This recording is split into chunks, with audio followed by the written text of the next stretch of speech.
নমস্কার বন্ধুরা, আজকে আবার একটি নতুন ভিডিও নিয়ে চলে এসেছি। এবছরে 2 তারিখ এবং 3 তারিখ দুদিনই কিন্তু সরস্বতী পুজো পড়েছিল।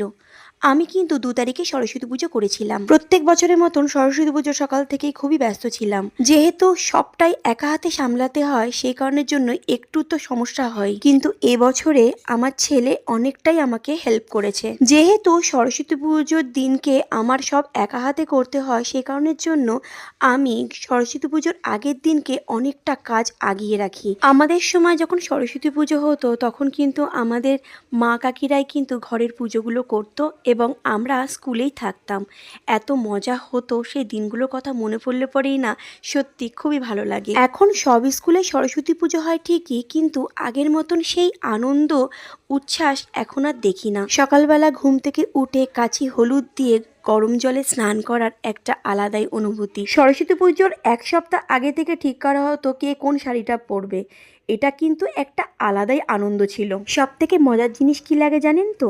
ছোট ছোট বাচ্চাগুলো যখন হলুদ শাড়ি পরে ঠাকুর দেখতে বেরোয়, তখন কিন্তু দেখতে ভারী মজা লাগে। ছোটবেলায় ঠাকুমা দিদিমারা কিন্তু একটা কথা বারবার ধরে বলতো, কি বলতো? ছোটবেলায় বলতো যে সরস্বতী পুজোর আগে কুল গাছে হাত দেওয়া যাবে না, কুল খাওয়া যাবে না, কারণ বিদ্যার দেবী সরস্বতী কিন্তু পাপ দেবে। তাই সরস্বতী পুজোর পরেই তুমি কুল খেতে পারবে।